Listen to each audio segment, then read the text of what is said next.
बिहार की क्या दुर्गति होगी। मुख्यमंत्री जी अब हमको नहीं लगता कि अब सक्षम है बिहार चलाने के। 20 साल जनता ने मौका दिया, बहुत मौका दे दिया। अब मुख्यमंत्री जी के पास कोई विजन नहीं है, कोई नई सोच नहीं है कि बिहार को आगे कैसे ले जाए। कभी कोई प्रयास नहीं किया गया उनके द्वारा कि बिहार में निवेश कैसे हो, कारखाने कैसे खुले। हम लोग जब थे तो रीगा शुगर मिल हम लोगों ने खुलवाने का काम किया। तो हम लोगों ने कई काम हम लोगों ने किए 17 महीने में, जो आज तक जो है नहीं हुआ था। वही मुख्यमंत्री जी बीच में कहते थे असंभव है, बाप के पास से पैसा ला के नौकरी देगा। वही 17 महीने में हम लोगों ने गांधी मैदान से उनसे ऐलान कराने का काम किया। उसी गांधी मैदान में हम लोगों ने नियुक्ति पत्र बांटने का काम किया। जो असंभव था उसको संभव करके हम लोगों ने दिखाया।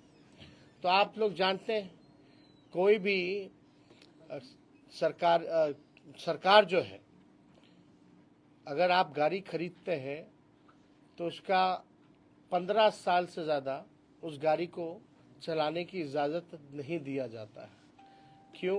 क्योंकि गाड़ी जो है खटारा हो जाता है, प्रदूषण फैलाता है, बार बार सर्विसिंग की ज़रूरत पड़ती है, फिर भी ठीक नहीं होता है। तो जब सरकार 15 साल जो गाड़ी है उसकी इजाज़त नहीं देती उससे ज़्यादा चलाने की, तो ये सरकार को 20 साल हो गया है। तो जनता भी इस बार देख रही है कि अब सरकार जो है किसी काम की नहीं है। मुख्यमंत्री केवल चेहरा है। चंद अधिकारी और चंद नेता अपने लाभ के लिए इनके चेहरे का इस्तेमाल कर रहे हैं और बिहार के खजाने की लूट मचाए हुए हैं, भ्रष्टाचार फैलाए हुए हैं। असली सीएम हमने बार बार कहा कि डीके बोस ही है सुपर सीएम। मुख्यमंत्री अब केवल नाम के रह गए हैं। कहीं शोक होता है, गांधी जी की श्रद्धांजलि दी जाती है तो उसमें ताली मारते हैं। हालांकि इस पे हमको टिप्पणी इस पे ज़्यादा हमको नहीं करनी है, लेकिन अब वो उम्र भी उनकी नहीं रह गई है, योग नहीं रह गए हैं कि वो बिहार चला पाए। तो आप देखिएगा, आज ही हमने केवल जनवरी माह का छुटपुट घटनाएं जो हैं आज हमने बुलेटिन जारी किया है 137 घटनाओं का। तो आप समझिए बिहार में प्रतिदिन जो है अपराध बढ़ रहा,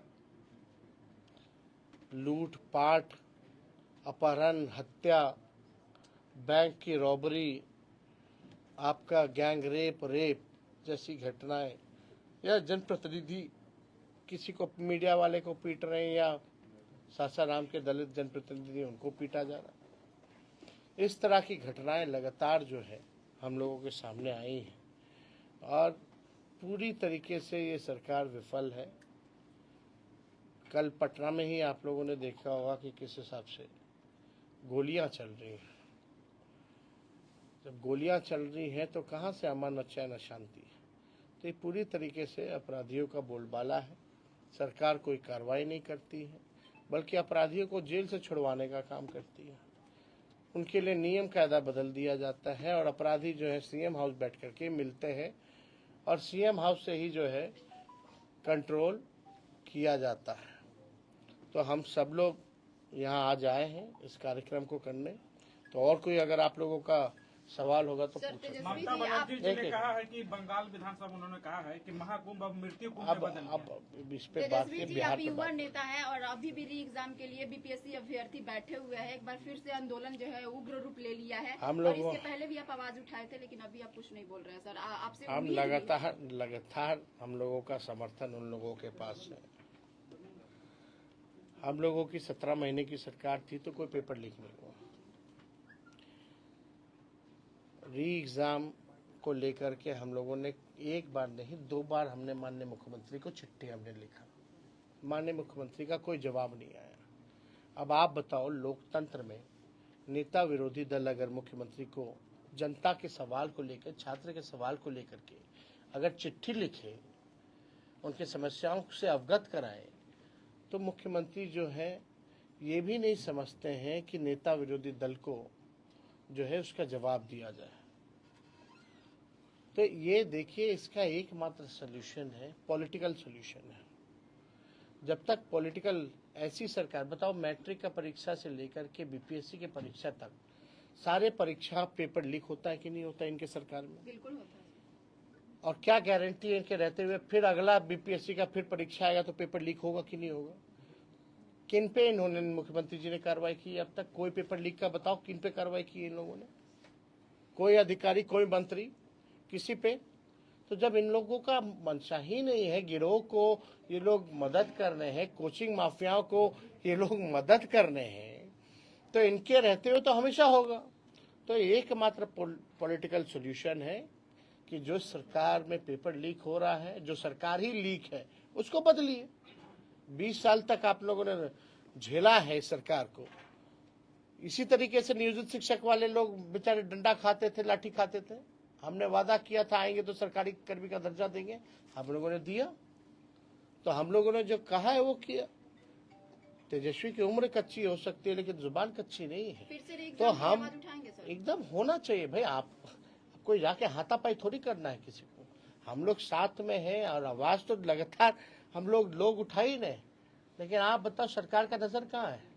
एक बार भी बिहार के मुखिया, मुख्यमंत्री ने महसूस किया कि किसी छात्र को बुला करके वो बात करे? ऐसा कहा जा रहा है। कितने दिन हो गए हैं? पैसे कहाँ से आएंगे माई बहन योजना के लिए? 10 लाख का कैसे आ गया? यही तो नीतीश जी बोलते थे, कहाँ से लाएगा? अपने बाप के पास से लाएगा। पैसा है नहीं। बजट है, बजट का कितना खर्च हो जाता है साल का? अभी बजट सत्र आने वाला है ना। बिहार का कितना बजट है? 2 करोड़ समथिंग है यहाँ का पूरे साल का। 2 करोड़ नहीं, 2,70,000 करोड़, लगभग 80,000, 2,80,000 करोड़ का पिछले बार का। उसमें से कितना खर्चा हुआ? कोई हिसाब दी है सरकार? कितना पैसा सरेंडर की है? सरेंडर की है जरा एक बार आप लोग देखिए। इच्छा शक्ति होनी चाहिए। हम लोग कोई चीज कहते हैं तो साइंटिफिक अध्ययन करके कहते हैं। हम लोग हल्की बात नहीं करते हैं। डायरेक्ट कार्यकर्ता से आप मिल रहे हैं सर, क्या फीडबैक आ रहा है? डायरेक्ट आप कार्यकर्ता से मिल रहे हैं, क्या फीडबैक आ रहा है? यही सब फीडबैक आ रहा है कि जमीन सर्वे से लोग परेशान हैं, स्मार्ट मीटर से लोग परेशान हैं, गरीबी से लोग परेशान हैं, पलायन से लोग परेशान हैं, महंगाई से महिलाएं सबसे ज्यादा परेशान हैं।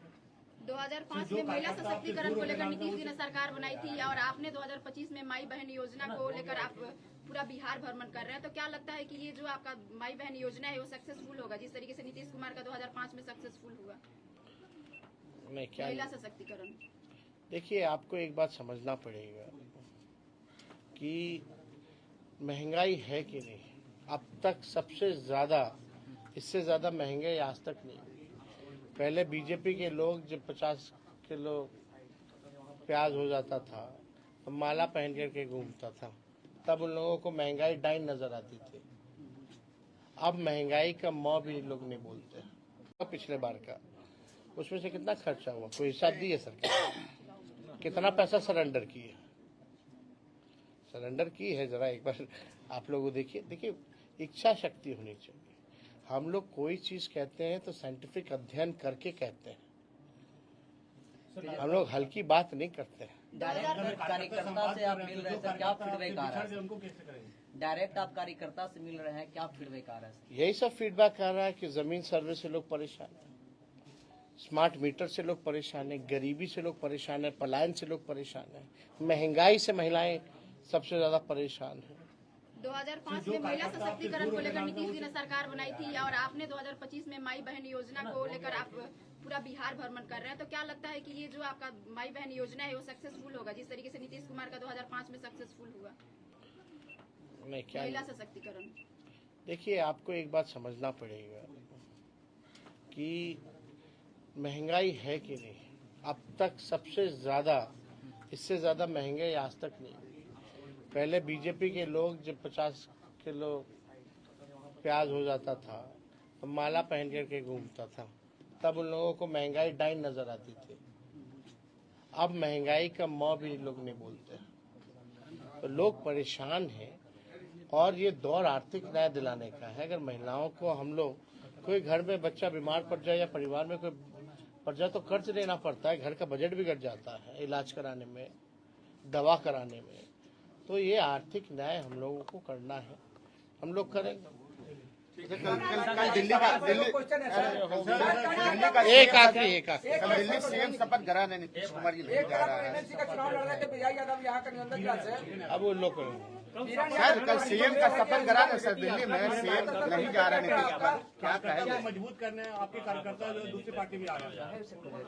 यहाँ का निबंधक क्या है? अब वो लोग सर कल सीएम का शपथ ग्रहण है सर, दिल्ली में सीएम नहीं जा रहे नीतीश कुमार, क्या कहेंगे? मजबूत करने आपके कार्यकर्ता जो दूसरी पार्टी में आ गया।